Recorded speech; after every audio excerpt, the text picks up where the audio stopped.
150명이 넘는 사망자가 발생한 이번 이태원 참사를 접한 국민은 커다란 정신적 충격에 빠졌습니다.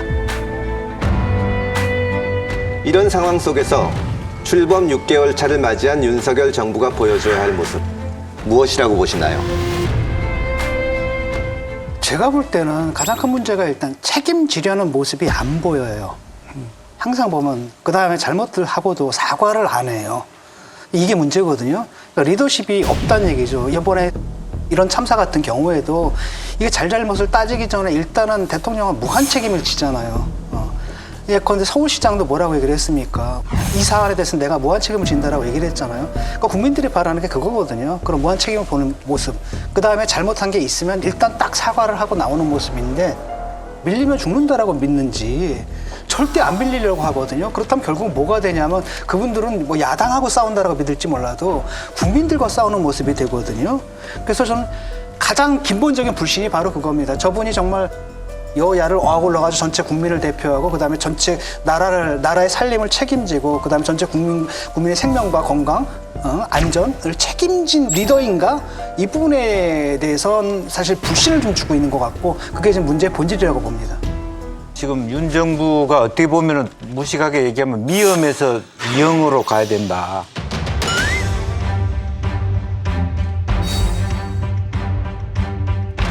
각이 너무 져 있다.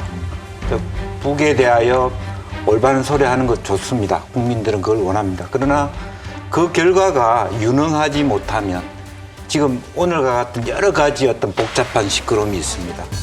또 할 말은 하는 정부이지만 어쨌든 야당과 협치하지 못하니까 보수, 진보 이렇게 거리로 나오게 되어 있습니다. 정치다운 정치를 하지 못합니다. 그러한 각진 모습에서 억울한 점도 있다 하더라도 물러서고 사과할 건 사과하고 바꿀 건 바꾸고 교체할 건 교체하는 좀 더 부드러운 모습들로 이 사태의 핵심은 너무 시끄러우니까 정말 우리 국민들의 목소리를 못 듣지 않습니까? 국가가 국민들의 목소리를 들으려면 조용할 필요가 있어요. 조용할 수 있는 그런 기술이 리더십이라고 생각하고 그런 쪽에 좀 집중을 했으면 좋겠다는 생각입니다. 이런 문제거든요. 그러니까 검찰총장 아니잖아요. 더 이상 검사 아니거든요. 대통령입니다. 정무직이고 그다음에 행정가란 말이죠. 근데 그런 모습이 아니라 이번에 그 막말 사과 국면도 한번 봅시다. 그 전문가들한테 얘기했더니 그거 음성 분석기에 집어넣었더니 판정 불가로 나와.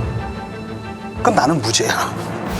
라고 하니까 사과할 필요가 없고 저는 사과할 일 한 적이 없는데 이렇게 나가버린다는 거죠. 이런 굉장히 이건 사법적인 생각이거든요. 이번에도 이태원 참사에 대해서 뭐라 그러냐, 법과 원칙에 따라 처리하라 이렇게 되거든요.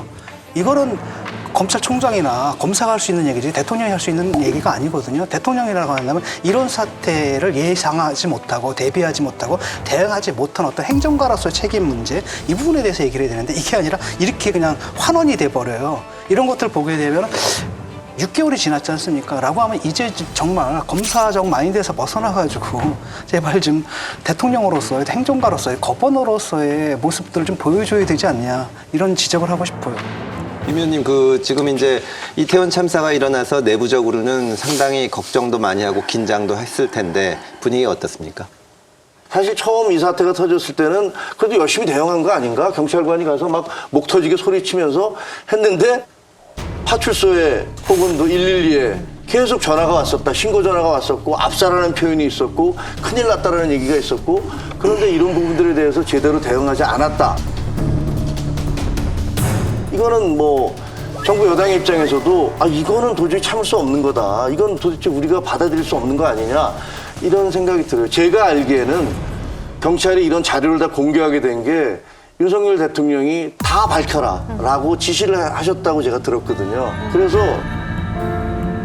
명명백백하게 책임을 물을 건 묻고 그다음에 이런 식의 지시가 내려왔다고 제가 들었어요. 현재 진행형 상황이기 때문에 이 상황이 일단락되고 난 다음에는 응변의 책임을 질 사람들에 대해서는 책임이 따를 것이지 않을까라는 생각이 들고요. 또 일제히 사과들을 했잖아요. 서울시장도 그렇고 용산 행안부 장관, 경찰청장이 그 이전까지는 약간 발뺌하는 모습을 보이다가 일제히 다 사과를 했단 말이에요. 그건 뭐 이유 없이 그렇게 됐다? 그저 그렇게 생각하지는 않습니다. 그러니까 저희는 나름대로 이 사안에 대해서 굉장히 사안의 중요성을 심각하게 받아들이고 있고요. 이것이 민심에 어떤 영향을 미칠 것인가에 대해서도 고민하고 있고 그것을 제대로 대응하기 위한 그 노력도 하고 있다는 말씀을 드립니다. 보수정당이 세월호 사건에서 참사에서 참 교훈을 못 얻는다는 게 그때도 국민들이 아직 분노하고 있는 상황에서 박근혜 대통령이 원인을 딱 찍어서 내밀었어요. 뭐냐면 세월호 선장이 살인적인 행위를 저질렀다. 이러면서 법과 원칙에 따라서 처리하라고 합니다.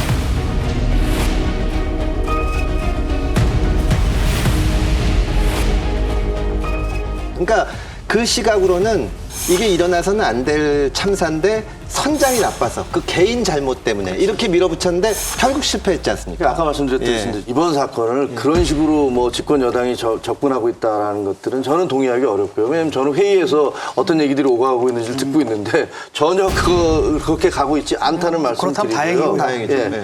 그리고 우리 언론에서 일본의 얘기를 많이 사례를 들잖아요. 일본에서 얼마 전에 축제 열렸을 때 경찰이 그 높은 곳에 올라가서 일률적으로 지휘를 하면서 다 통제를 해서 사고 없이 끝났다라고 얘기를 하시잖아요.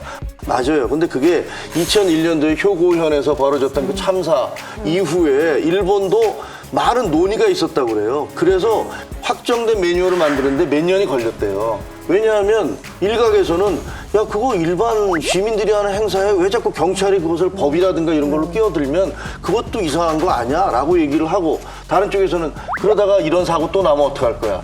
이런 식의 얘기들이 논란이 충돌하면서 공론화위원회가 만들어져서 결국은 지방자치단체가 조례를 만들어서 그런 경우가 있을 경우는 경찰을 요청을 해서 이렇게 질서 유지를 하도록 하자라고 결론을 내렸다는 거예요. 그러니까 저희도 아마 지금 이제 여러 가지 조사를 해보면 과연 우리의 경찰에는 매뉴얼이 있는가, 우리 어떤 지자체에는 또 그런 것들을 갖고 있는가, 이런 부분들에 대한 사회적 합의라든가 공론화가 먼저 있어야 된다. 이번 일을 계기로 해서 반드시 그런 게 있어야 된다는 생각이 들어요. 일본 같은 경우는 입법으로 해결했고 또 다른 한편은 뭐였냐면은 그 충돌 있잖아요. 그 DJ 폴리스가 딱 하면서 또 춤을 춰요 막. 그러니까 조금 위장을 해야죠. 막 그래가지고 이것 자체가 시민들의 그 경찰의 존재 자체가 시민들의 흥을 깨지 않는 것까지 돼 있거든요. 그래서 요즘은 그 자체가 하나의 그 뭐랄까 문화 콘텐츠가 돼버린 거라는 거거든요. 근데 우리는 딱 보게 되면 계속 충돌하잖아요. 당신이 왜 장사를 못하게 하느냐 계속 충돌하거든요. 그래서 이런 것까지 섬세하게 좀 고려해가지고 시민의 자유 이동권을 경찰이 아무 때나 들어가가지고 제한할 수 있느냐 이건 굉장히 헌법적 가치와 관련된 문제가 되게 중요한 논의란 말이죠. 대충 넘어갈 문제는 아니고 공론화를 해야 됩니다.